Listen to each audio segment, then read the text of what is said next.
Carl Jung noticed something deeply disturbing in his narcissistic patients. It wasn't just that they had neglectful or abusive parents. It was something more subtle and devastating. He observed that these individuals had been treated from their earliest years as objects, not as human beings, as things. And that simple truth revealed the secret, aching core of narcissism. Let's explore one of the most hidden mechanisms of narcissistic formation: parental objectification. When parents treat their children not as autonomous people but as extensions of themselves, tools, trophies, or projects, they plant the seed of narcissism. That seed grows in silence, creating adults who have never learned to relate to themselves as real beings. I'm going to reveal how this happens, why it's so invisible, and how to recognize if you were objectified in childhood. The core psychological pain isn't about not being loved. It's about never having been seen as real. You existed only as a function, the son who was supposed to make his parents proud, the daughter who was supposed to emotionally take care of her mother, the child who was supposed to fix a broken marriage. You were a means to an end, never an end in yourself. This creates a very specific existential void. Jung would call it a fragmentation of the self. When you're treated as an object from a young age, you internalize that objectification. You start to treat yourself as an object too. Your life becomes about performance, utility, emotional market value, but never about simply being. This is the fertile ground where narcissism takes root and grows. Most discussions about narcissism focus on the obvious behaviors: verbal abuse, physical neglect, violence.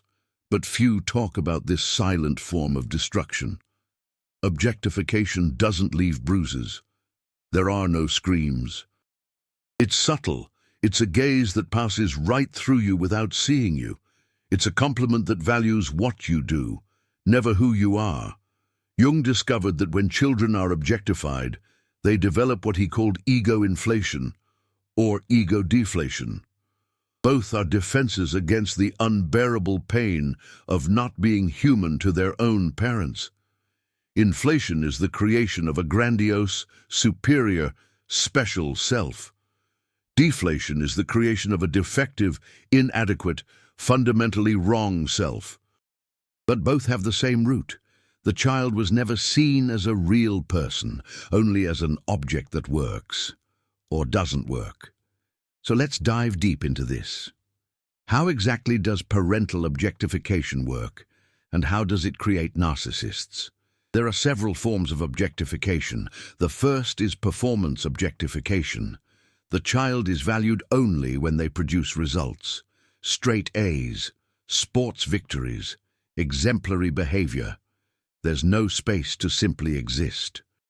Every moment of childhood becomes a constant audition.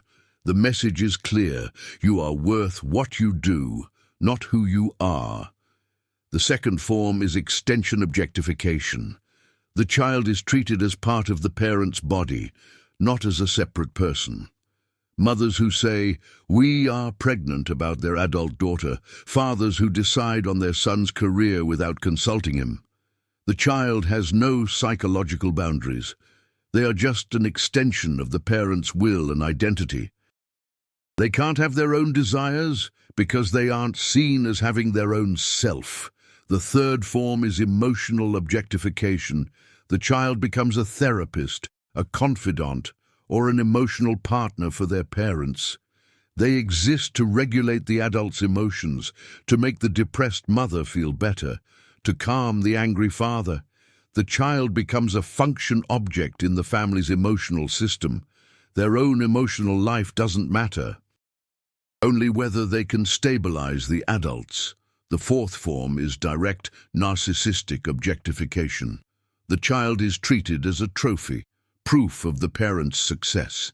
They must be beautiful, talented, admirable, not for their own flourishing, but to reflect glory on the parents. They are a decorative object, a symbol of status, and they learn quickly. You exist to make other people look good, not to be real. Each of these forms of objectification has a profound psychological impact, because the young child has no way of knowing that this is abnormal. They only know that there is something fundamentally wrong with them, because if they were a real human, they would be treated like one. The child's logic is simple and devastating. If my parents treat me like an object, it's because I am an object. And this is where narcissistic formation begins. The child has two unconscious choices. First, accept that they are a defective object and develop a deflated self, filled with shame and inadequacy. Second, create an inflated, grandiose self, which is such a perfect object that it deserves adoration. Both choices are narcissistic. Both are based on the premise that human value comes from function, not from existence. But there's a crucial detail that Jung revealed about this. And this is where everything connects in a chilling way. Objectification isn't just about how parents treat the child, it's about what the child internalizes about their own self. When you're treated as an object, you develop what Jung would call identification with the persona. The persona is the social mask, the role you play.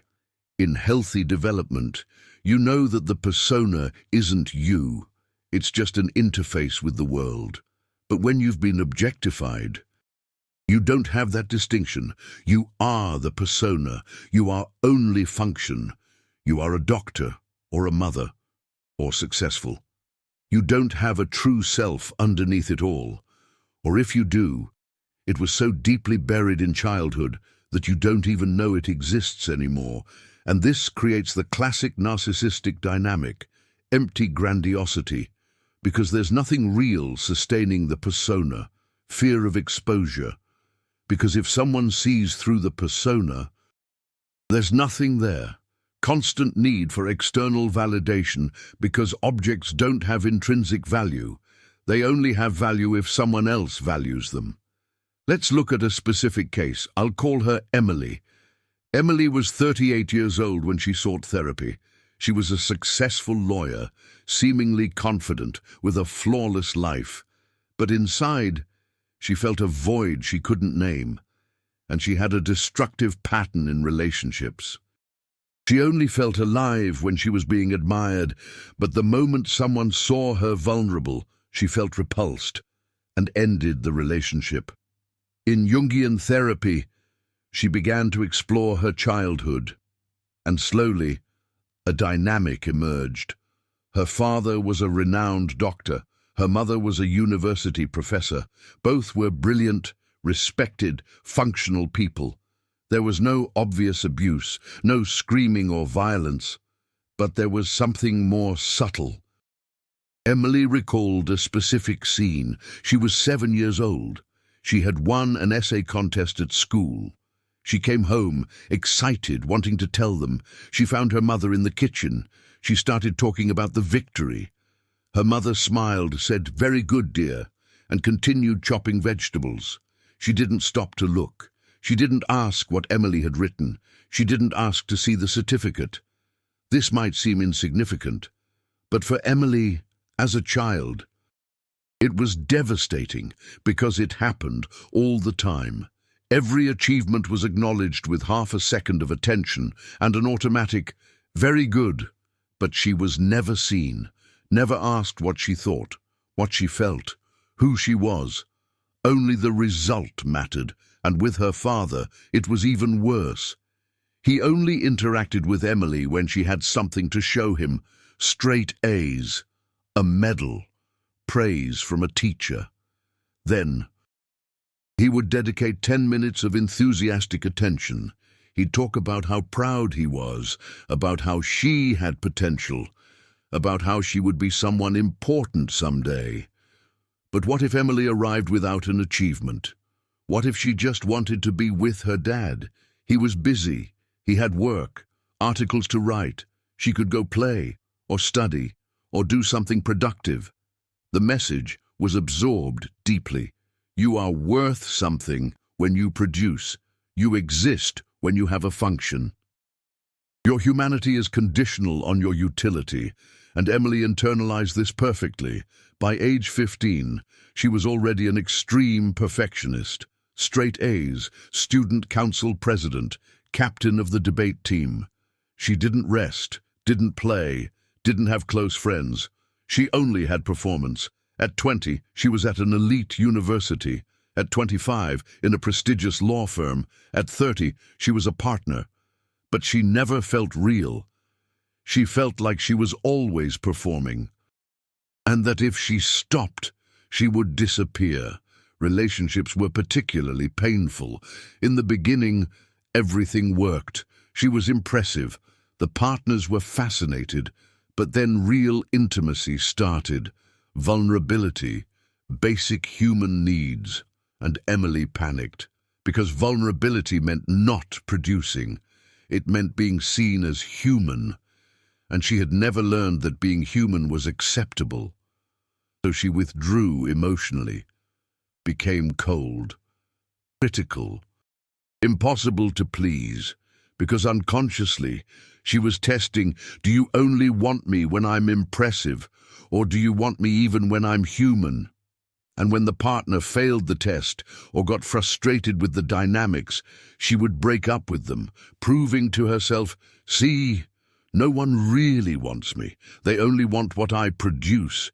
This is narcissism, but not the obvious kind. It wasn't that Emily thought she was superior. It was that she genuinely didn't know that she had a right to exist without producing value. She had been objectified so completely in childhood that she never developed a sense of self separate from function. In Jung's language, her true self had been murdered at age 7, and what was left was just the persona, a brilliant, functional, impressive persona, but empty.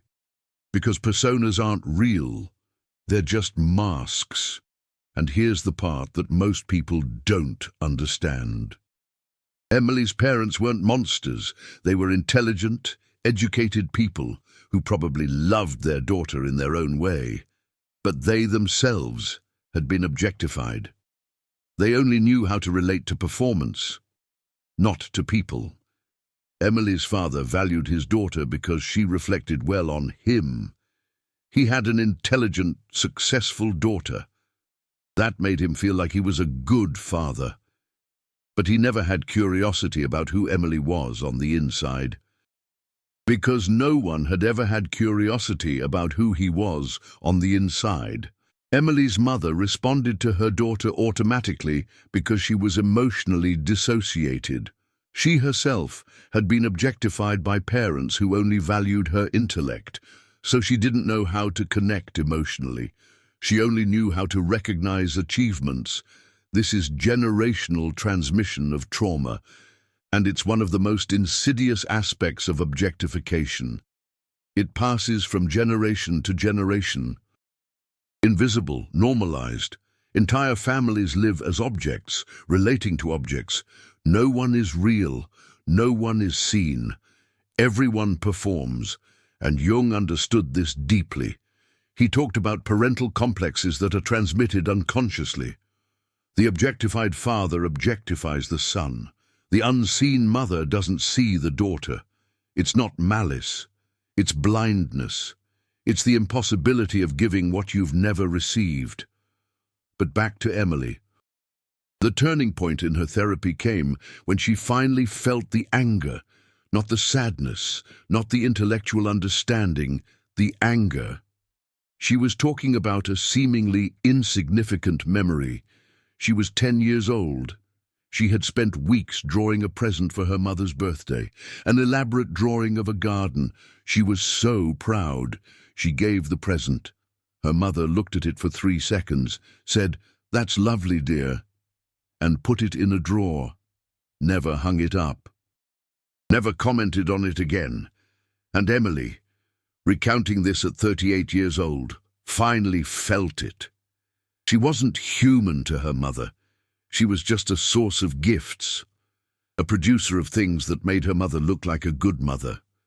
But she Emily, the 10-year-old who had put love into every stroke of that drawing, was invisible, and the anger that came was purifying. Because for the first time, Emily defended the child she had been. For the first time, she said, "It wasn't acceptable to treat me like that. It doesn't matter that it wasn't obvious abuse. It doesn't matter that my parents were also hurt. I was a child, and I deserved to be seen as a person, not as an object." That was the first crack in Emily's narcissism, because narcissism at its core is a defense against unsurpassable pain.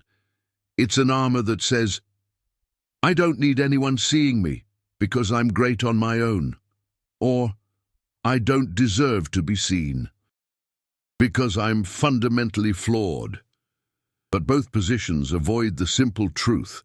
I needed to be seen as human, and I wasn't. And that hurts. When Emily allowed herself to feel that pain, something started to change. She started to notice how many times a day she treated herself as an object. How many times she asked herself, "Am I productive enough?" instead of, "How am I feeling?" How many times she judged herself by emotional market value instead of simply existing. She started to practice something that Jung would call withdrawal of projections. She had projected her parents' dynamic everywhere, assumed that no one cared about her as a person, only about what she produced, and treated others the same way, valued people for utility, not for humanity. But now she started to question those projections. Do people really see me only as a function? Or is that what I've learned to expect? Do I really only matter when I'm impressive? Or is that the lens I use to see myself? And slowly, very slowly, she began to integrate something that Jung would call the true self. She began to have small moments of simply being, without producing, without performing, just existing, and realizing that the world didn't collapse, that people didn't disappear, that she didn't cease to exist. There were days when she didn't work on the weekend, and survived the anxiety that came. There were conversations in which she was vulnerable, and realized that some people didn't run away. There were moments when she wasn't the most impressive in the room, and discovered that she still had value. This is healing from objectification. It's not quick. It's not easy. You're unraveling decades of programming, relearning how to exist as a human being, but it is possible. Emily's journey was just beginning. But one thing was already clear. She had started to see herself, and that alone was revolutionary. Now let's look at another aspect of parental objectification. Sometimes it's more direct, more explicit, and even more destructive. I'm going to call him Michael. Michael was 45 years old when he collapsed. He had built a successful career as an executive, married, 2 kids, beautiful house, a perfect life from the outside. But inside, he felt like he had been dying for years. And finally, he had a nervous breakdown that forced him to stop. Michael's story was different from Emily's. His parents weren't subtly neglectful. They were explicit about what they expected from him. Michael was the eldest son, and he had a clear function in the family, to redeem his parents' failures. Michael's father had abandoned his dream of being a musician to support the family. He worked in a job he hated, and made it clear every single day that he had sacrificed everything for his children, and Michael, especially Michael, had to make that sacrifice worthwhile. From the age of 5, Michael heard, "You're going to be someone important. You're going to do what I could never do. You're going to have the life I never had." It wasn't encouragement. It was an order. It was a weight. It was his father's entire life being placed on the shoulders of a child. And Michael's mother reinforced this in a different but equally destructive way. She treated Michael as an emotional partner, complaining about his father, sharing financial problems, asking for advice on adult decisions. Michael, at 8 years old, was regulating the emotions of a woman in her 40s. The implicit message was clear. You exist to fix our lives. You're our second chance. You're our therapy. You're our redemption project. You're not a child with a life of your own. You're an instrument for our fulfillment. Michael internalized this completely. By 12, he was already working to help at home. By 16, he had 3 jobs in addition to school. By 20, he was supporting his parents. By 25, he had landed the corporate job his father had always dreamed of for him, and he hated every second. But he couldn't stop, because stopping would be betraying his parents. It would be wasting their sacrifice. It would be proving that he wasn't worth the investment. Michael didn't exist for himself. He existed to redeem his parents' lives. He was a redeemer object. And this created a specific kind of narcissism. Michael developed what Carl Jung would call an inflated self through identification with a savior role. He saw himself as indispensable, as the one who holds everyone up, as a martyr who sacrifices everything for the family. This gave him a sense of importance. But it was importance based on function, not on humanity, and it also created deep anger that Michael could never express, because expressing anger would be ingratitude, it would be selfishness, it would be failure. So, the anger stayed buried and transformed into depression, into emptiness, into a feeling of being dead inside. Michael's breakdown came when his father died, and Michael realized at the funeral that he felt relief, not sadness, relief. Because he was finally free from the obligation, and then he felt devastating guilt for feeling relief, and the entire psychological structure collapsed. In therapy, Michael had to confront painful truths. He had never lived for himself. Every decision was about what his parents needed. Every achievement was to validate their sacrifice. He was 45 years old, and he didn't know who he was. He didn't know what he liked. He didn't know what he wanted. Because he had never been allowed to want, he was only allowed to serve. This is parental objectification in its most explicit form. The child as an instrument of healing for the parents' wounds, as a vehicle for achievements the parents couldn't accomplish, as an emotional function in the family dynamic, not as a person. And when you're objectified this way, you develop specific narcissistic patterns, savior grandiosity. You believe that without you, everyone falls apart. A need to be needed. You only feel valuable when you're solving other people's problems. An inability to receive, because objects don't have needs, they only supply needs. Michael spent years in Jungian therapy unraveling these patterns, and one of the most painful discoveries was about his own children. He realized that he was doing to them what had been done to him. Not in the same way, but the dynamic was similar. He was pressuring his children to be successful, not for their own good, but to validate that he was a good father. He was using his children's achievements to feel better about the sacrifices he had made. He was, unconsciously, treating his children as objects that proved his worth. This realization was devastating, but it was also liberating. Because for the first time, Michael saw the generational pattern. His parents objectified him because they were objectified by their parents, and he was perpetuating the cycle. But he could stop it. So Michael started something radical. He started to simply be present with his children, without an agenda, without wanting them to prove anything, just to see them, to get to know them, to be interested in who they were, not in what they did. And it was incredibly difficult, because he didn't know how to do it. No one had ever done it with him, but he persisted, and slowly, He began to see his children as people, and in that process, he began to see himself as a person too. This is breaking the generational cycle of objectification, and it's one of the most difficult tasks of Jungian individuation, because you're going against programming from generations. You're saying, I won't perpetuate this. It stops with me, and that takes immense courage. Jung would say that Michael was confronting the family shadow. The shadow isn't just individual, it's also collective, familial. Every family has unconscious patterns that pass from generation to generation, and objectification is one of the most destructive. When you're objectified, you learn to objectify. When you're seen as a function, you see others as a function.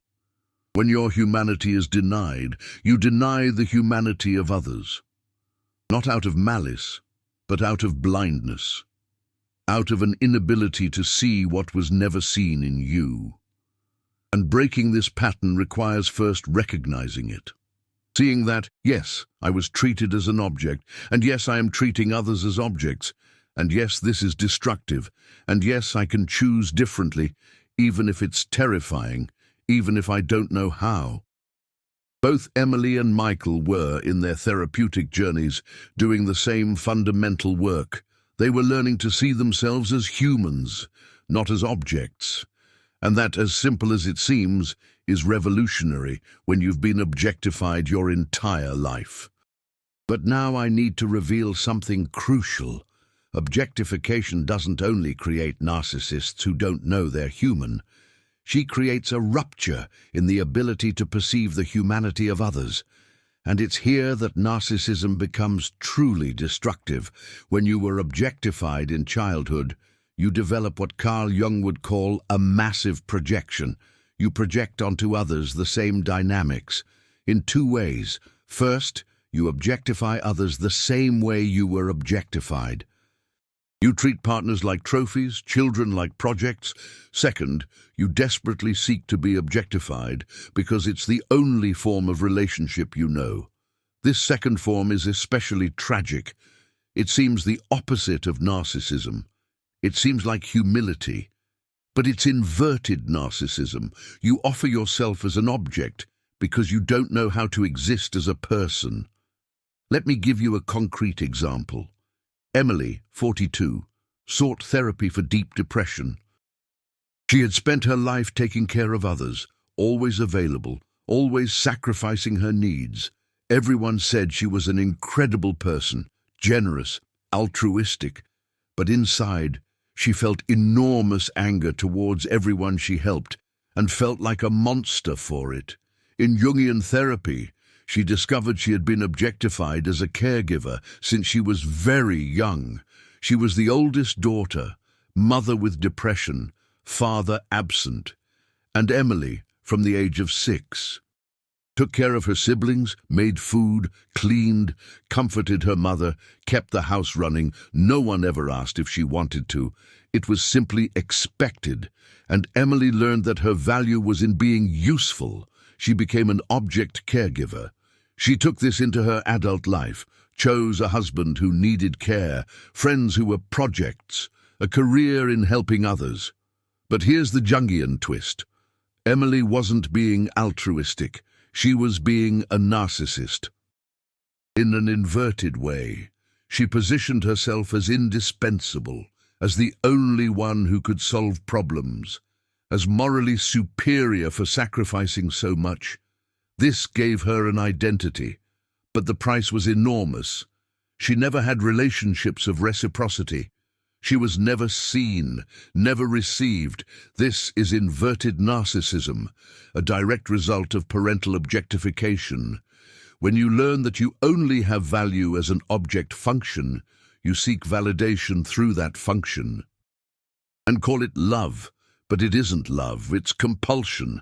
The anger that Emily felt was the true self shouting, I exist, I have needs, I'm not just a function. Carl Jung would say that Emily needed to confront the shadow, and her shadow wasn't selfishness, it was her humanity. Her anger was healthy, Her needs were legitimate, but all of this had been repressed. The therapeutic work was to help Emily integrate this shadow, to allow herself to be human. Slowly, Emily began to set boundaries, to say no, to ask for help, and she discovered something revolutionary. The people who really loved her didn't disappear, they respected her boundaries, offered reciprocity. And in the space created by these boundaries, Emily began to discover who she was. She started to have hobbies, interests, desires. She started to exist as a person, not as a function. This is healing from objectification, and it's possible. But it requires the courage to confront the original pain, to feel the anger of having been treated as an object, to validate the child who deserved to be seen as human, but never was. And it requires compassion, because the parents who objectify are not necessarily monsters. They are wounded people who reproduce what they lived. This doesn't excuse the damage, but it contextualizes it and allows you to break the cycle without getting trapped in eternal hatred. Carl Jung understood this deeply. Healing doesn't come from blaming your parents forever.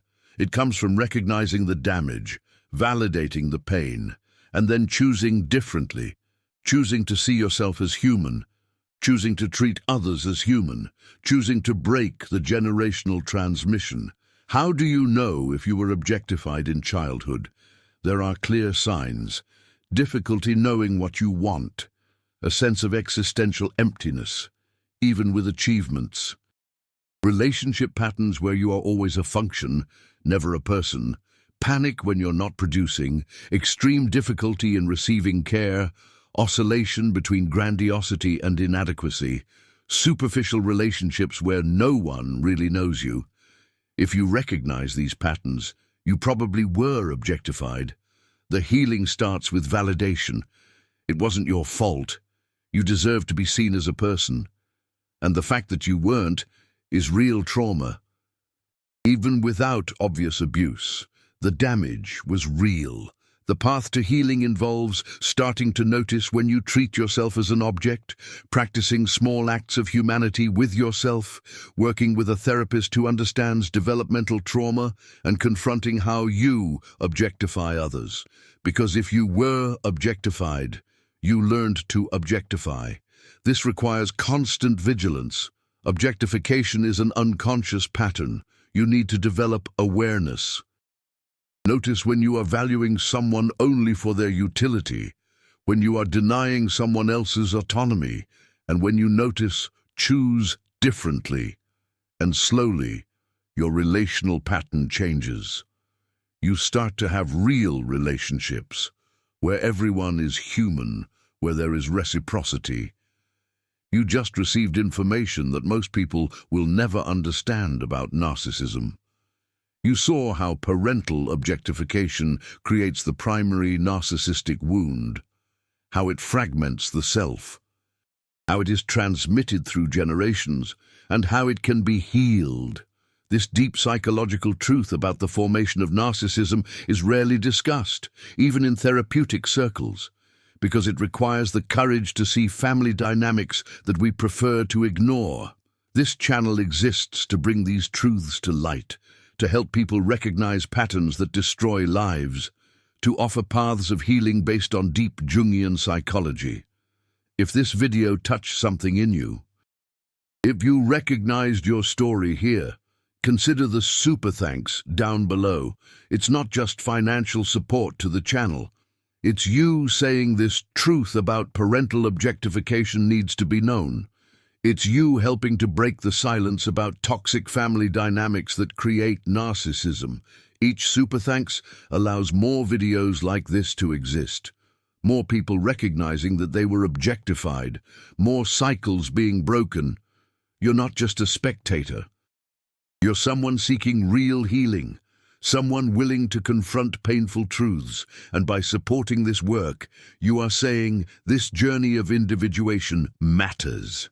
Healing from objectification isn't about becoming a perfect person. It's not about never having narcissistic patterns again. These patterns were developed as survival.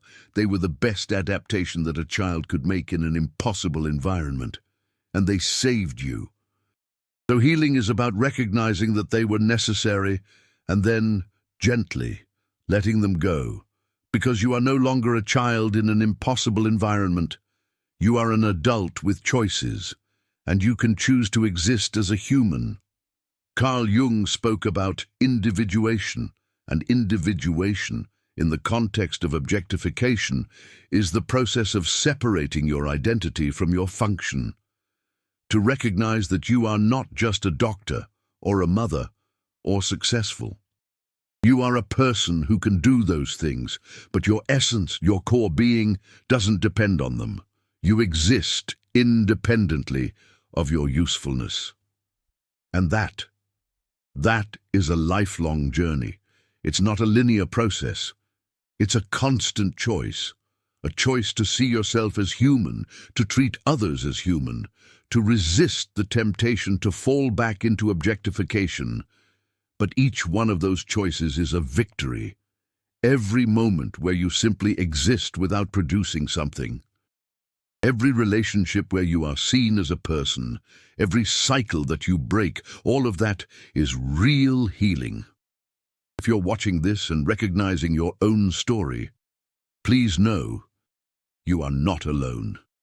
Millions have been objectified in childhood, and every single person who wakes up to this dynamic, who seeks healing, who breaks the cycle, is changing not only their own life, they are changing future generations. They are saying, "Here, with me, it stops."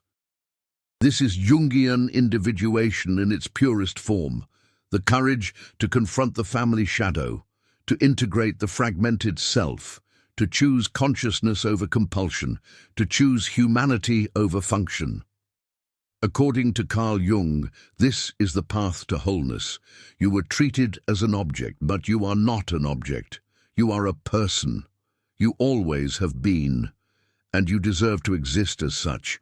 You don't need to earn that right. You don't need to prove your worth. You matter because you exist. Period. Carl Jung dedicated his life to understanding these fundamental truths. And when you truly absorb this truth, something fundamental shifts.